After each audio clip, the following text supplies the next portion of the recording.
working the night shift, it sounds quiet. Until it isn't.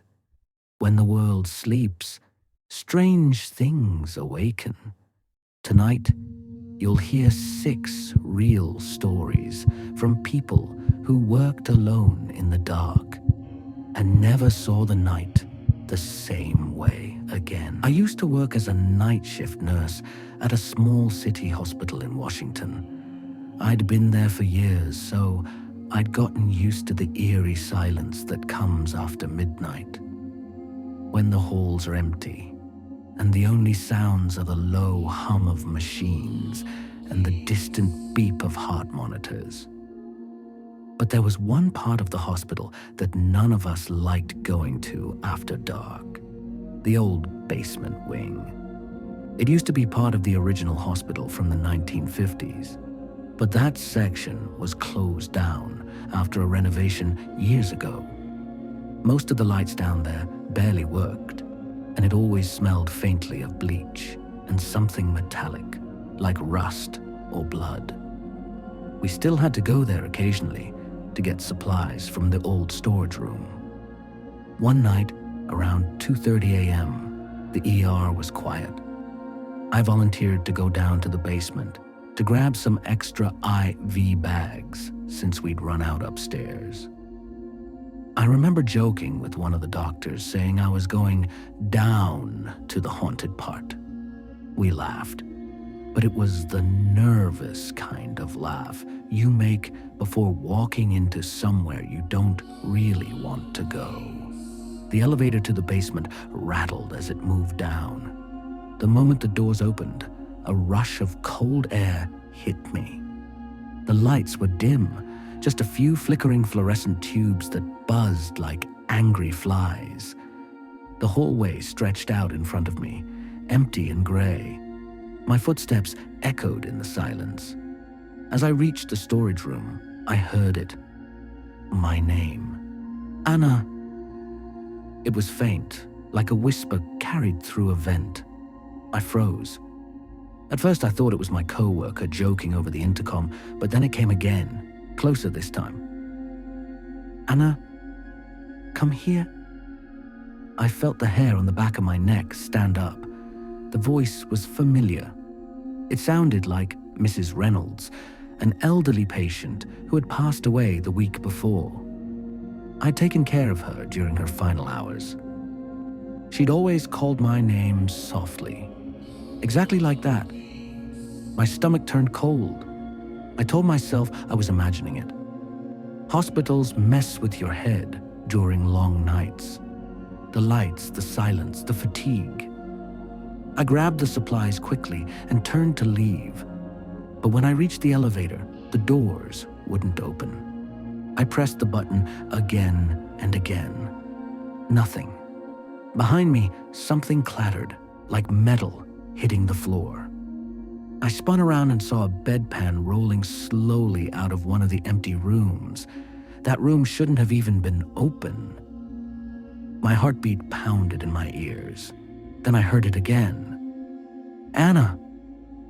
Only this time, it was right behind me. I ran. I sprinted down the hallway toward the stairs. As I reached the door, I risked one glance back, and I swear to God, I saw her. Mrs. Reynolds, standing halfway down the hall in her hospital gown, her head tilted, eyes dark and hollow. She looked wrong, like a shadow more than a person. When I burst into the stairwell, the lights flickered violently, then went out completely for a second.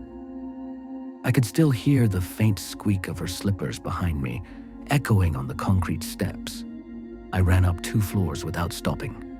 When I finally made it back to the ER, I was shaking so badly, I dropped half the IV bags. The other nurse, Michael, looked at me like I'd seen a ghost. And maybe I had.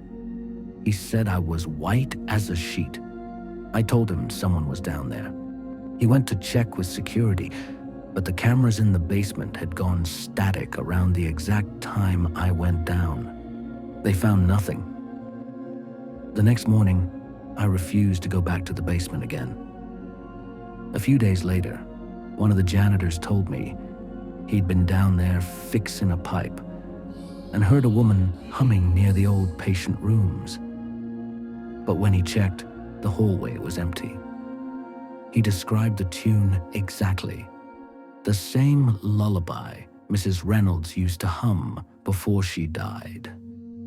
It's been years since I left that hospital. But even now, when I walk into a place with fluorescent lights or the faint smell of disinfectant, I feel that same cold air. I can still hear her voice in my head sometimes. "Anna, come here." I never do. I've worked as a night manager in a mid-sized hotel for nearly 8 years, and I've seen my share of strange things. Guests swearing they saw someone standing in their room, TVs turning on by themselves, doors slamming with no draft. Most of it could be explained by tired minds and old building quirks. But one night, something happened that made me question everything I believed about logic. It was late October, around 3:15 a.m., when I got the call from room 409. A woman's voice, trembling. "Someone's in my room." I grabbed my flashlight and master key and hurried up. Room 409 was on the 4th floor, an old section of the hotel that hadn't been renovated yet. The wallpaper was faded, and the floorboards creaked no matter how lightly you stepped. When I reached her door, I knocked. "Front desk," I said. No answer. I knocked again, louder this time. "Ma'am, it's the night manager." Still nothing. Then, from inside, I heard whispering. 2 distinct voices, one soft and female, the other raspier, like an older man's. I unlocked the door. The room was dark, only the faint glow from the parking lot lights seeping through the curtains. The woman, mid-30s, pale, shaking, stood near the bed, clutching her phone. "He was just here," she whispered, pointing toward the corner. "Right there." I turned my flashlight toward where she pointed. Empty. Just a chair, a small table, and a Bible on the nightstand. "No one's here now," I said gently. "You probably heard someone in the hallway. These walls are old. Sound travels." She shook her head violently. "No. He was standing right there. He said my name." Her name was Lisa. I calmed her down, promised to send security to sweep the floor, and offered her a new room closer to the lobby. She agreed. When she left, I locked 409 myself. But as I turned to walk away, I heard it. The same rasping whisper she described. It came from inside the locked room. "Lisa." I froze. Every instinct told me to leave it alone, but I'm not the kind of guy who runs from noises. I unlocked the door again, stepped inside, and shined my flashlight around. Nothing. The air felt heavy, though, like walking into a room that hadn't been opened in years. There was a faint smell, too, like old perfume and damp wood. I checked the bathroom, the closet, even under the bed, all empty. But when I came back up, the Bible on the nightstand had been moved. I know I hadn't touched it, but now it was open, pages bent as if someone had thumbed through it. The passage showing was from Job. "And I alone have escaped to tell thee." That line burned into my mind. I locked the room again and left. I told myself I'd deal with it in the morning. But I couldn't shake that voice. I checked our guest records when I got back to the desk. Room 409 had an old note in the system, one that made my blood run cold. 10 years ago, a guest had died in that same room. An older man named Harold Pierce. The report said he'd suffered a heart attack. but the night staff back then swore he'd been heard talking to someone in his room, though he was traveling alone. I wanted to brush it off as coincidence. But then, around 4 a.m., the house phone rang again. No caller ID, just static, and a faint voice underneath. "She's in my room." I looked up at the monitors. Room 409's phone was off the hook. The problem? I had physically seen Lisa leave that room half an hour ago. I grabbed the security guard, Thomas, and we went up together. The door was still locked from the outside, but the light under the crack was on now. I swiped the key card. Inside, the TV was playing static. Loud, almost painfully loud, and the curtains were wide open. The chair that had been by the wall was now turned toward the bed. On the bedspread was the Bible, open again, same verse. Thomas, trying to stay calm, muttered, "Let's just turn off the power and go." He reached for the plug, and then froze. There were fresh footprints on the carpet, bare feet, leading from the bathroom to the bed. Wet prints, as if someone had just stepped out of the shower, but the bathroom was bone dry. That was the moment I realized we were not alone. The TV flickered, and through the static, a face appeared for half a second. An old man, mouth moving soundlessly, eyes wide open. Then the screen went black. The air turned ice cold. Thomas cursed, grabbed my arm, and we bolted out. I swear, as I pulled the door shut behind me, I heard that same voice one more time, almost amused. "Good night, Lisa." We moved the room out of service for maintenance the next morning. A week later, our maintenance guy came to me, pale as a ghost.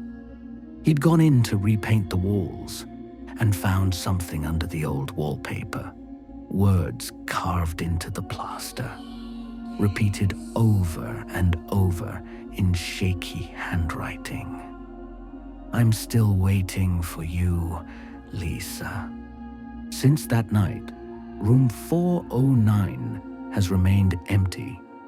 Every now and then, when the hotel is quiet, the phone at the front desk rings from that line.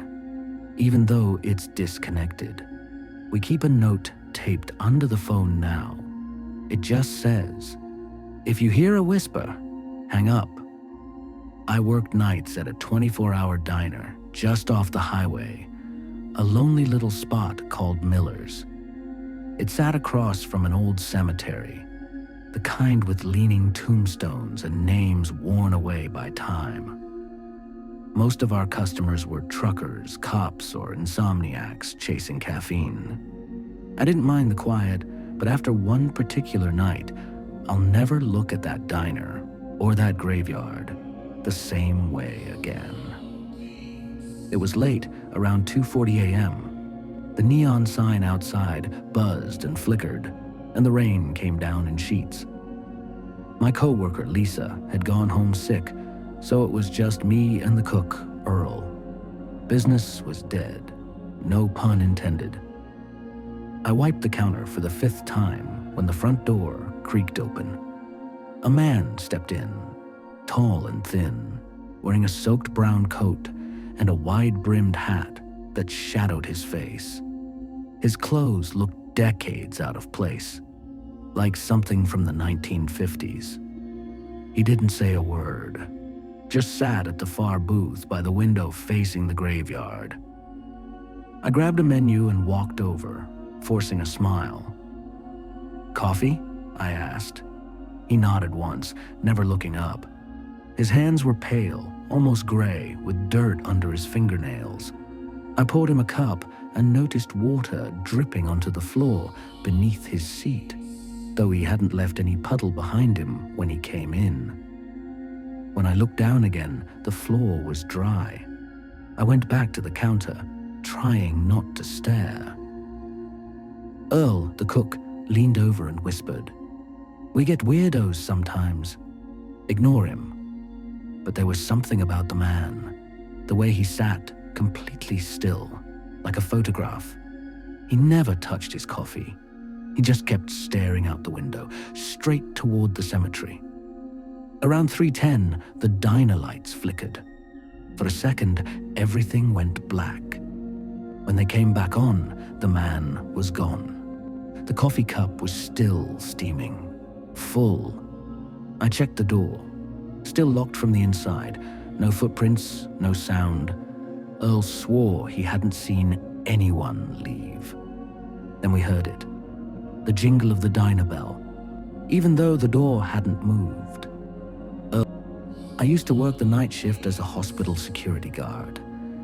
The place was old, built in the 1940s, and had that constant sterile smell mixed with something faintly metallic. Most nights were quiet, just endless rounds through dimly lit corridors and empty patient wings.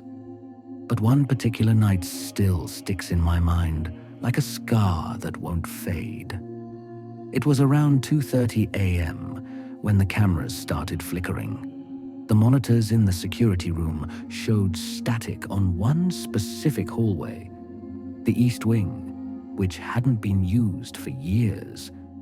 The lights there were always kept off, but now one of the bulbs was faintly glowing on the feed.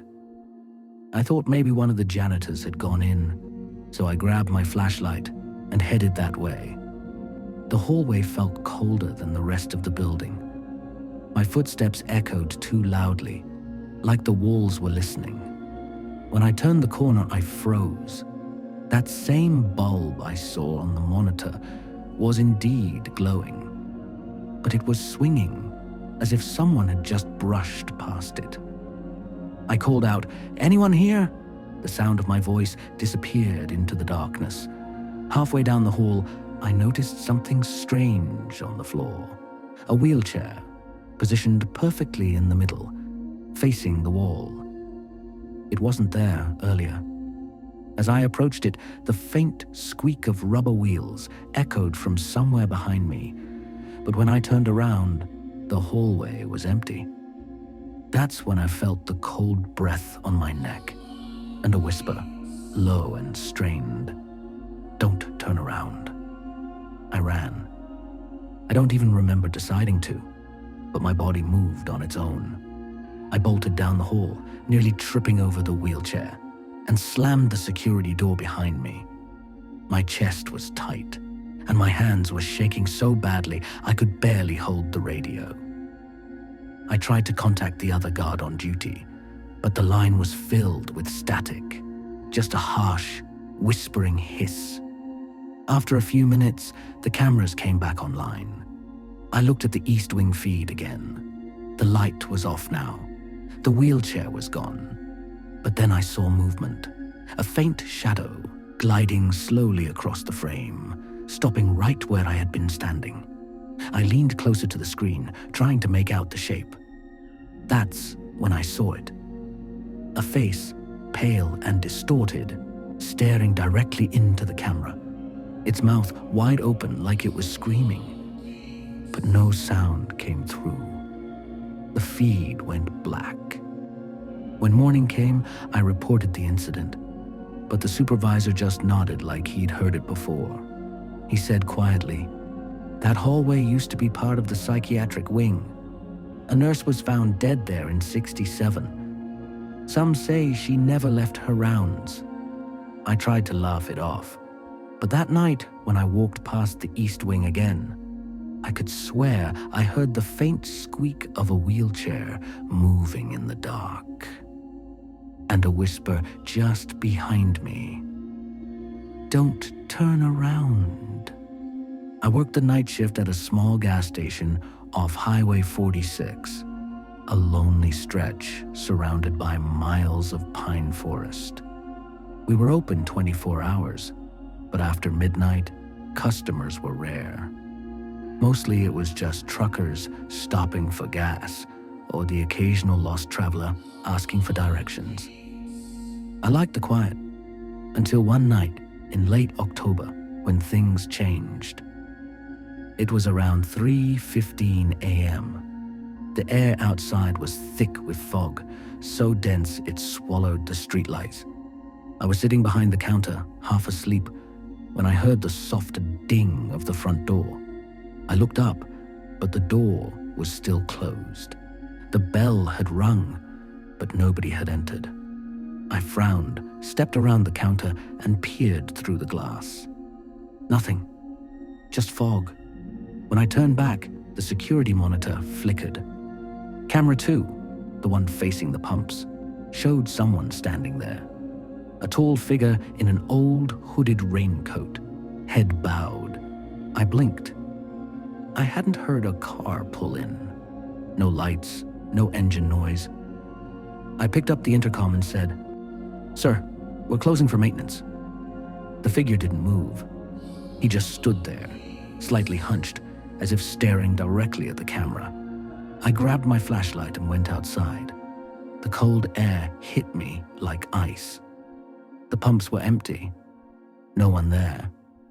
Just the fog curling around my legs. When I turned back toward the store, I noticed something on the window. 5 wet handprints, smeared across the glass from the outside. They were too large to be normal, fingers long, like they'd been pressed there moments before. My flashlight started to flicker, and that's when I heard it. Faint footsteps crunching gravel behind the station. I circled around the back. The dumpsters were still, but something metallic was dragging slowly across the ground, like a chain or a piece of pipe. I called out, "Hey, you can't be back here." No answer, just a low whisper, carried by the wind. Inside. I froze. The word didn't sound human, more like it came from deep inside the fog itself. I rushed back inside and locked the door. My hands were shaking as I checked the cameras again. The man in the raincoat was back, this time standing closer to the window, his face obscured by the hood. I zoomed in, but the screen glitched, static filling the monitor. For a split second I saw what looked like empty eye sockets and a wide, toothless grin. Then the screen went dark. I called the sheriff's office. They said a unit would be there in 15 minutes. I waited, staring at the window. Then the power went out. Everything, lights, fridge, even the hum of the air conditioner, died at once. The only light was from my flashlight, trembling in my hand. I could hear faint tapping on the glass, slow and rhythmic. Tap, tap, tap, like someone drumming their fingers. I backed into the storage room and barricaded the door with boxes. The tapping grew louder, turning into scraping, nails dragging down glass. Then silence. When I finally heard the sirens, I nearly cried with relief.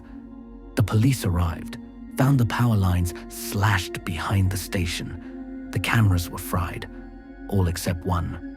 The last frame on camera 2 showed the front window.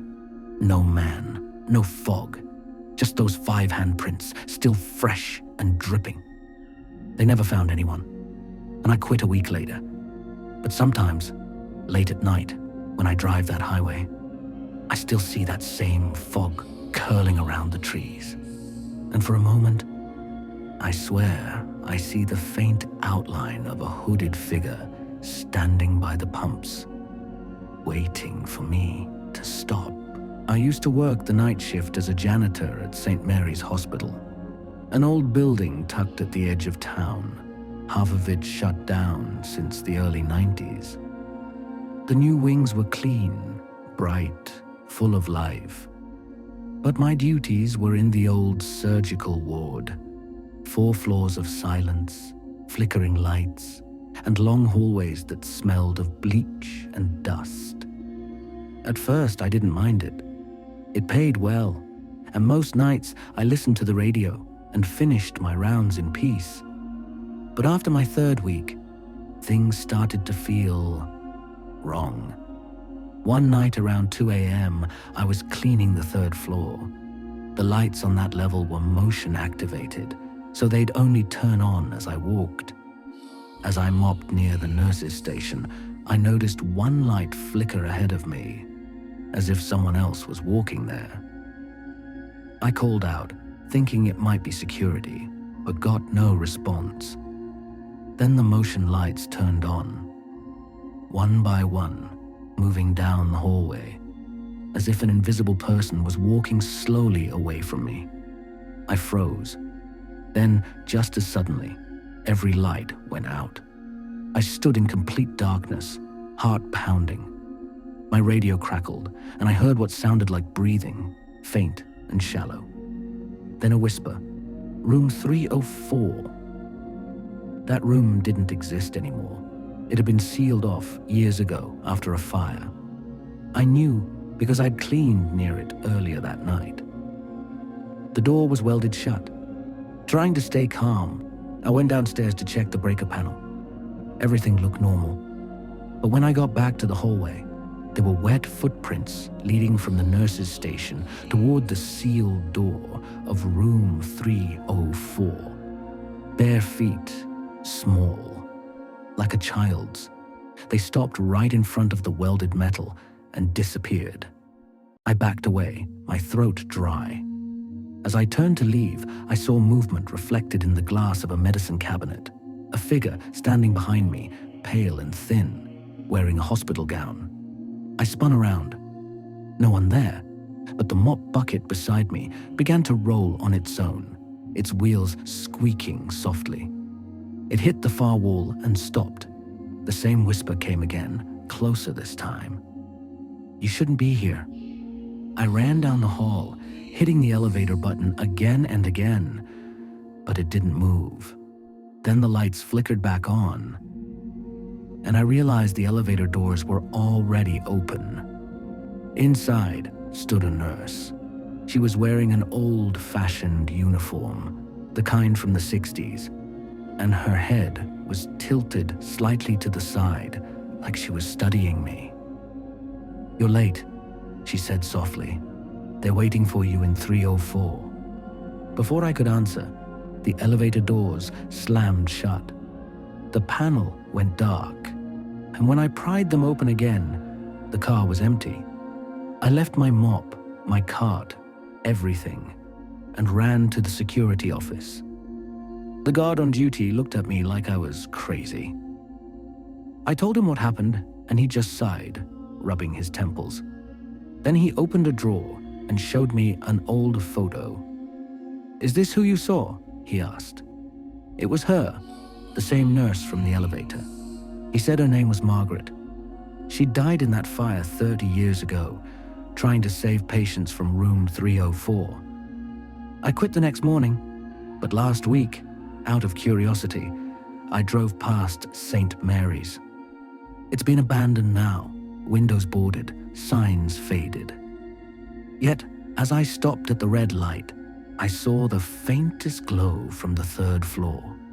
One light flickering on and off in the hallway where I used to mop. And for a brief second, I swear I saw her silhouette in the window. That same nurse, still waiting by the elevator, watching for anyone foolish enough to come back. If you've ever worked the night shift, you know that silence can be the loudest thing in the world. But if you've ever heard something else in that silence, maybe it was listening back. This was MB Stories, real horror from real people. Don't forget to like, subscribe, and never look behind you.